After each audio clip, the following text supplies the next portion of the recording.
It's Monday, December 5th. I'm Juanita Tolliver.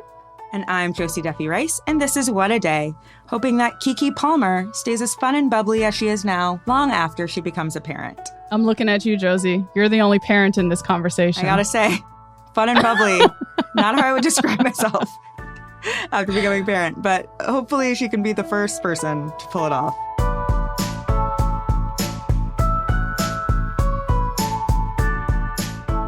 On today's show, Iran gave mixed messages over whether it would disband its controversial morality police. Plus, if pest control is your passion, New York City has a job for you. It most certainly is not my passion. Do not sign me up for this job. I don't want anything to do with that. But first, Black and brown voters to the front immediately, at least for the Democratic presidential primary schedule. Last Friday, the Rules-Making Committee for the DNC voted to reshuffle the presidential primary schedule, taking the first step to bump Iowa from the number one spot and make South Carolina the first state to hold a primary. South Carolina would be followed 3 days later by Nevada and New Hampshire together on the same day, and then Georgia and Michigan just before Super Tuesday. So Iowa wouldn't be in the top couple. Girl, fully booted. Wow. Fully booted Wow. from the top 5.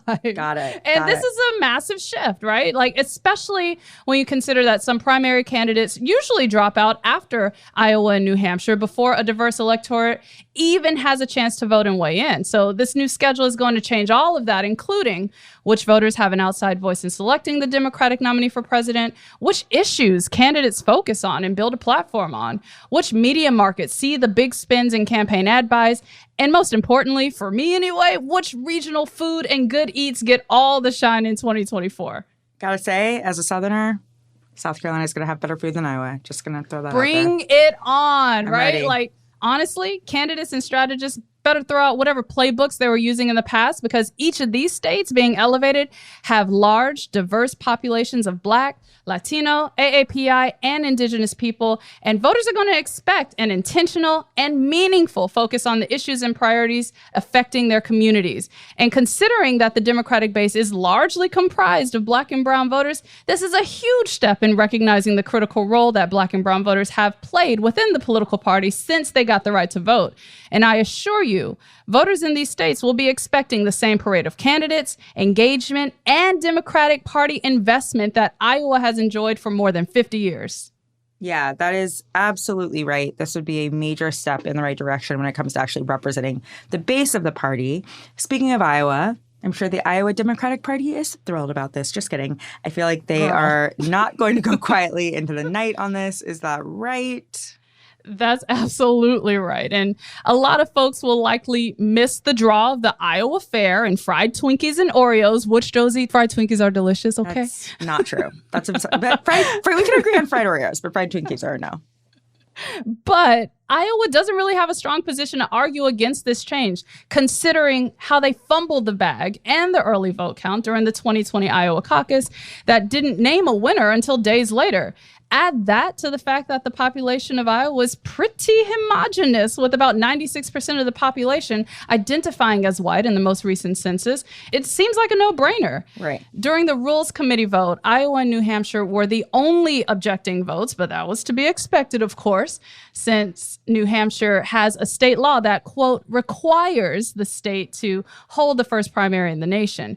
What's still up in the air, though, is whether or not Iowa and New Hampshire will accept the final primary schedule. So what actually prompted this change? What happened? All right, so some folks are going to point directly to 3 explicit events. 1, Iowa messing up in 2020 during their caucus. 2, South Carolina reviving President Biden's struggling campaign in 2020 under the leadership of Representative James Clyburn. And 3, Jamie Harrison, the former chair of the South Carolina Democratic Party, becoming the present chair of the DNC. Now, I would hope, emphasis on hope, that all of this was prompted by the political reality that Democrats need to invest in their base voters, and shifting early resources and attention to diverse battleground states like Nevada, Michigan, and Georgia, which are going to be critical in a potential 2024 Biden-Trump rematch.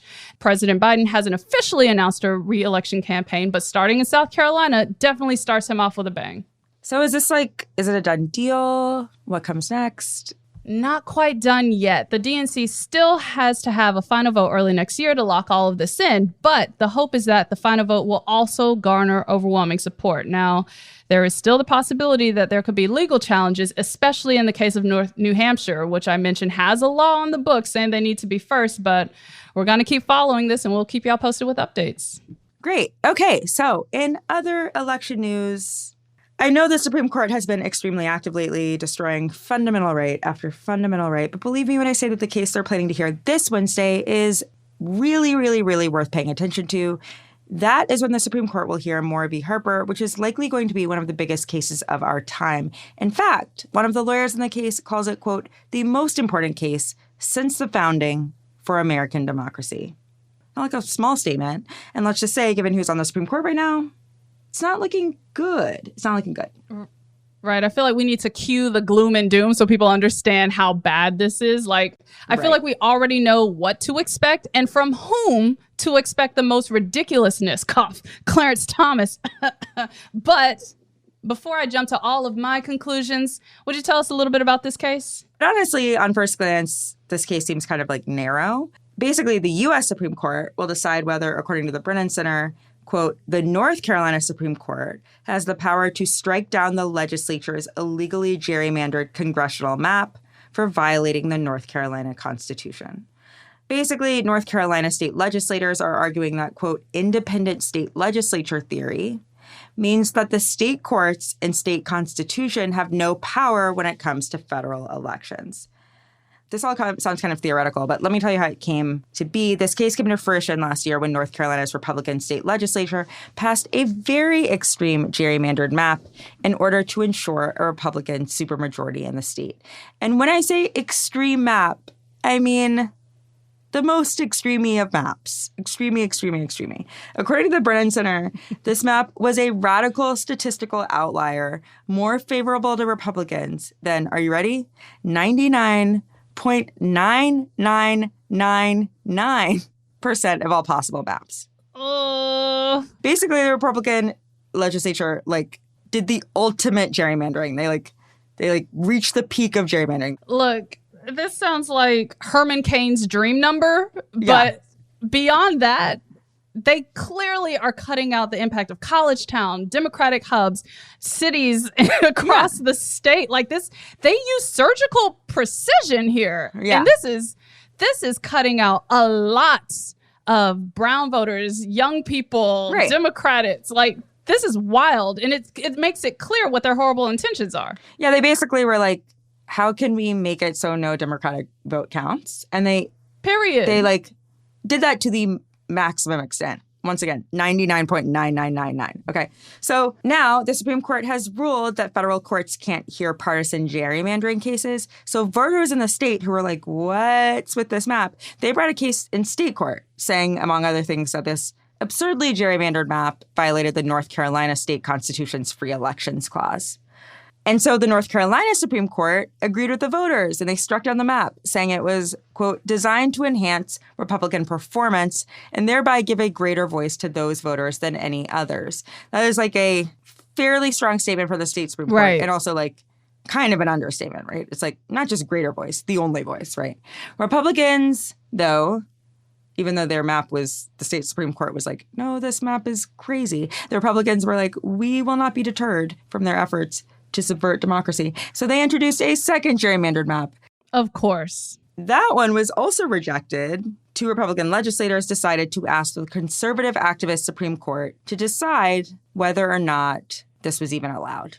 So at the state level, they've been playing ping pong over this. They've been going back and forth over this horrible, horrible map. But tell us more about what the independent state legislature theory is that you mentioned earlier. How does that play into all of this? Yeah. So this theory says that the U.S. Constitution gives state legislatures the authority to regulate federal elections.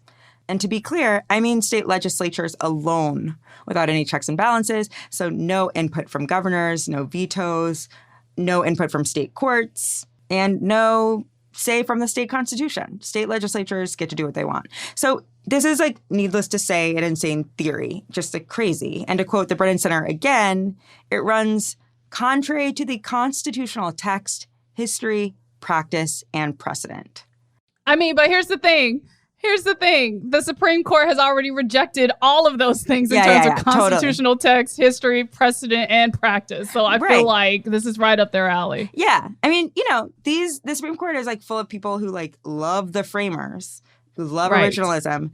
The framers did not trust state legislatures, which is why they insisted that Congress have the power to set parameters for federal elections. That part. The idea that like this is in the Constitution is like, it's not in the Constitution because like they didn't put it in the Constitution. It's like pretty much there, right?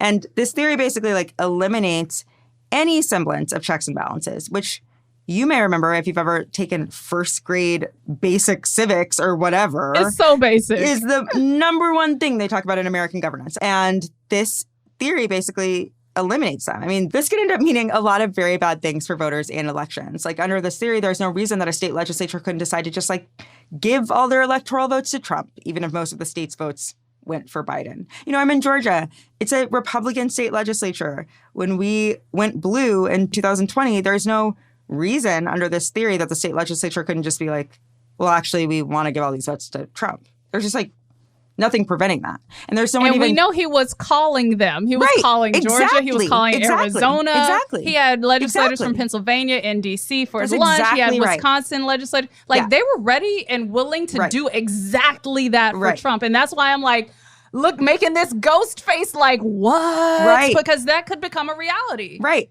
And if that was a reality, there's no one to even check that power, right? State legislatures could do whatever they want regarding federal elections with no consequences, no issues. It's crazy. So this theory is unhinged. It's absurd and it's dangerous. Like, why did SCOTUS even take this case? Yeah, it's a really good question. And the answer is like, once again, dun dun dun, we need our music, right? It's like that. It's like because the answer is not ideal. The reason the Supreme Court decided to take this case is because multiple Supreme Court justices have expressed support for this completely bananas idea, right? Gorsuch has been explicit about his support in a 2020 opinion. He like straight up says he agrees with this theory. Alito, Thomas, and Kavanaugh have also endorsed some version of this in the past. Now, Chief Justice John Roberts has rejected the theory in the past, so he'll theoretically side with the three more liberal voices on the Supreme Court. Then there are Alito, Thomas, Kavanaugh, and Gorsuch, who seem to sort of like at least be either explicitly support it or support some version of it. And that leaves us with one possible swing vote. You guessed it, Amy Coney Barrett. You called her a swing vote, though? Right. Like, I would never That's not true. Swing vote's the wrong term. Unknown vote. Unknown. Okay, unknown. Because she's right up there with Federalist Society-approved justices. Right. She's, like, down for the most extreme of the extreme policies. But do you think that they have any boundaries around this? Like, do you think that they're down with this? I don't think they have any boundaries around this. I'm hopeful because it flies so drastically in the face of all of the principles of, like American elections, right? These are like the Federalist Society has spoken out against this independent state legislature theory. One of the main counsels against it is a lifelong staunch conservative. Like, there are a lot of conservative voices who are like, hey, this is crazy. Because, by the way, in North Carolina, it would hurt Democrats, right? But you could imagine a scenario where the state goes for the Republican candidate and the Democratic state legislature subverts their vote. Like, this isn't good for any voter in America. It's not good for us. Plain and simple. It's bad for democracy. It will dilute our votes. It would give state legislatures the ability to reject our votes and do whatever they want. The only people it's good for are state legislatures who would have more power. And I would hope that the Supreme Court can see that regardless of party. But the Supreme Court are also not regular civilians. So I don't have a ton of that part. Anyway, we will keep a close eye on how this case plays out. But that is the latest for now. We will be back after some ads.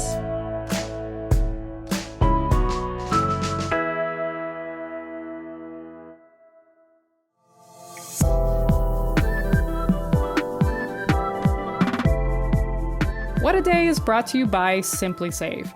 Now, you're probably wondering, who is this person on my podcast and how did she get in here?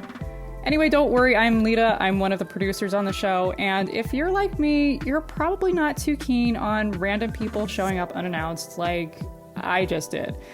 So if you're thinking about ways to keep tabs on your space, Simply Safe has got you covered. Because right now, they're offering 40% off any new security system, which you can customize with advanced sensors and high-definition cameras. I mean, these things can even detect fires and floods when they happen.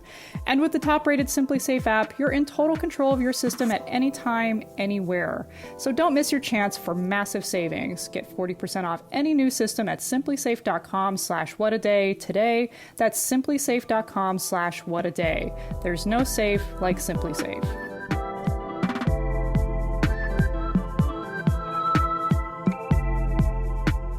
What a Day is also brought to you by Lomi. Composting your food waste is a great way to help the planet, but for a lot of us, it's either too much work or too smelly, or there isn't enough space to compost. That's where Lomi comes in. It's a countertop electric composter that turns food scraps into nutrient-rich dirt for your plants in under 4 hours. Plus, it's noise and odor-free when it runs. And I gotta say, I love my Lomi. I remember the first time we kicked it off, it was such an easy process, and it was very cool seeing it like being thrown out in the garden by my husband, of course. I made him do that part. Yeah, obviously. And I gotta say, I was feeling very bad about food waste before I got a Lomi because I make my kids 3 meals a day and they eat approximately 0.75 of one of those meals in total. And so it was just like a lot of wasted food and I felt bad. And now with the Lomi, I don't have to feel bad because it's going right back in the yard, you know? Lomi makes kitchen cleanup a breeze and it makes less food waste and a smaller carbon footprint.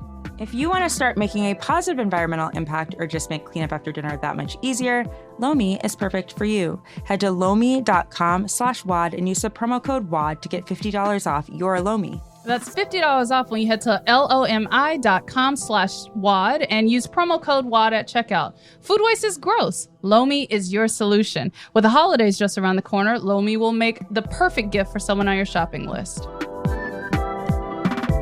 What a Day is also brought to you by Brooklinen. Let's face it, we all have that one person on our list, the one you wait until the last minute to shop for, because you literally have no idea what to get them. I gotta say, I have like 8 people like that on my list. Luckily for you, you could not go wrong with Brooklinen's gifts, which are sure to please even the pickiest people on your list. Brooklinen delivers high-quality, beautiful home essentials by partnering with top-caliber manufacturing partners and using only the highest-grade materials. And they're making it even easier to give that quality this holiday season with specially curated bundles for sheet sets and an interactive online quiz to help you find the perfect gift. So let the gifting begin. Go to brooklinen.com, that's BROOKLINEN.com, and use promo code WAD for $20 off and free shipping on orders of $100 or more.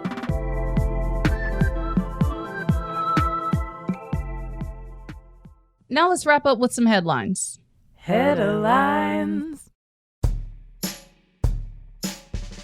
The mass protests in Iran over the killing of Mahsa Amini continue, though the fate of the so-called morality police unit that arrested her is unclear. Over the weekend, Iran's attorney general said the morality police had been abolished and that officials are considering changes to the country's strict dress code for women. But as of our reporting at 9:30 p.m. Eastern, neither of those moves had been confirmed. Meanwhile, protesters are planning to launch a 3-day strike this week to pressure the regime to make good on those promises. One of the countless important documents Donald Trump has not read, the U.S. Constitution, has become the latest target of his rage. In a social media rant over the weekend, the former president called for the termination of the Constitution so that the 2020 election results could be overturned. Trump's post followed the release of internal Twitter documents from 2020, which Elon Musk claimed were proof that Twitter, under previous CEO Jack Dorsey, conspired to stop free speech during the presidential election. Of course, Trump's comments have been met with widespread criticism, but many prominent Republicans, including Kevin McCarthy and Mitch McConnell, have stayed silent on the issue. I'm just thinking about, remember when Donald Trump used to flush documents down the toilet? Right. Just thinking about him flushing the Constitution. Hundreds of striking coal miners in Alabama hit a milestone last week. They've now spent 20 months on the picket lines to demand better pay and benefits from their employer, Warrior Met Coal. It's believed to be the longest work stoppage in Alabama history. Workers want their pay and benefits restored after the company slashed wages back in 2016 to keep the mines from closing. even though Warrior Met rakes in millions of dollars in profit every year. Meanwhile, negotiations for a new contract have stalled, and it's not clear when the two sides will reach an agreement, but striking miners can thank the power of solidarity for keeping them afloat. In addition to community support, their union says they've pulled together more than $20 million from member dues and donations to help them stay on the picket lines. We are almost done with the 2022 midterm election cycle, as the last Senate battle will be decided in tomorrow's runoff in Georgia. We've been closely following the race between Democratic incumbent Senator Raphael Warnock and Republican vampire expert Herschel Walker. Now, Georgia voters deserve a shout out, not just because they've had to endure another 4 weeks of political ads, but because more than 1.8 million Georgians have already cast their ballots and have broken some early voting records in the process. It's worth noting that since Georgia's election subversion law that took effect last year, the runoff period is much shorter than it used to be. So it's no wonder that more people are voting now because they've had fewer days to do so. But Georgia's Republican Secretary of State, Brad Raffensperger, doesn't see it that way. He released a statement last week saying, quote, "The largest early voting day in Georgia history shows that claims of voter suppression in Georgia are conspiracy theories, no more valid than Bigfoot." This man, please, look, spoken like a true voter suppression dude. Like, that's all this is. He is fully committed to feeding into his own lies as he furthers Jim Crow legislation. Like, that's what this is. It's true. I have to say, as a Georgia voter, though, I'm feeling pretty good about this. I early voted last week. There were a ton of voters there. People really care. They're really coming out. I am proud of the Georgia electorate. As of right now, Sunday at 9:30 p.m. Eastern, we will see how I feel after Tuesday. But look, this is the fourth time that Georgia voters have to turn out for Senator Warnock, so I feel confident about this. Truly. But I got to give a shout out to not only the Georgia voters, but the organizers on the ground who've had to contort themselves to jump through every hoop that Kemp, Raffensperger, and Republicans in the state legislature have put in front of them this election cycle. That is true. Organizers have been amazing. Also, I would like to repeat your shout out to Georgia voters, including me, who have been getting all of the election texts that the rest of you stopped getting like a month ago. And for rats in New York City, the days of worry-free, pizza-fueled viral stardom are over, baby. They're about to be the targets of an official, quote, rat czar charged with keeping rodent populations down. The city's mayor and foremost vegan who loves killing rats, Eric Adams, asked for applications last week to be his director of rodent mitigation. A tongue-in-cheek job posting calls for someone with a, quote, swashbuckling attitude, crafty humor, and general aura of badassery. But the posted salary range of $120,000 to $170,000 is no joke. If those numbers have you updating your resume and questioning your own principles of nonviolence against all of God's creatures, well, you might consider the magnitude of the task ahead of the future czar. New York Sanitation Department says rat sightings have jumped 71% over the last 2 years. Ugh. I know, awful. And there are an estimated 2 million rats living in the city. Oh my God. I have a lot of questions because all of this is awful. 2 million rats is far too many rats. Like, no, hate it. But I do want to know why you need to have crafty humor, a sense of crafty humor to fight rats. There is nothing funny about a 71% increase in Also, rats. Rats don't get your jokes. They don't get your jokes. There's nothing that, like, your crafty humor will do. Nothing makes this okay. The only thing that I like about this job posting is the $170,000 salary. Exterminators, line up, ask for the highest number. Make sure you negotiate because this ain't going to be an easy job. This is not an in-and-out job. Trust me, you're going to earn every single one of that $170,000. Right. And those are the headlines. One more thing before we go. Crooked Coffee's best-selling coffee accessory, the Cold Brewer, is finally back in stock. It's the perfect gift for the coffee lover in your life or as a little something for yourself. And let's be real, a fresh cold brew you can make from home will taste a lot better than supporting a big chain that's not playing nice with its union. Ooh. As always, every Crooked Coffee order supports Register Her, an organization working to register and activate millions of women across the country to vote. Head to crooked.com/coffee to grab yours today before they sell out again. That's all for today. And if you like the show, make sure you subscribe, leave a review, strike fear into the heart of a rat, and tell your friends to listen.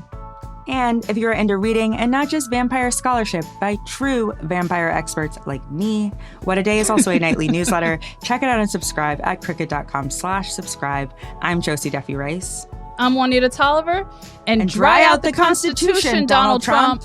God, the fact that he would like mark documents up with Sharpie and then flush it down the toilet is like, what type of fetish is he satisfying with that? I don't know. I genuinely love the idea of him trying to flush the Constitution, marking it up with Sharpie, and then like blow drying it with like a blow dryer. Well, his staff would blow dry because they're the ones who have to dig in the toilet. Right.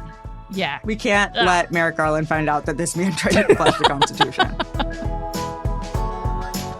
What a Day is a production of Crooked Media. It's recorded and mixed by Bill Lance. Jazzy Marine and Raven Yamamoto are our associate producers. Our head writer is John Milstein, and our executive producer is Lita Martinez. Our theme music is by Colin Gilliard and Kachaka.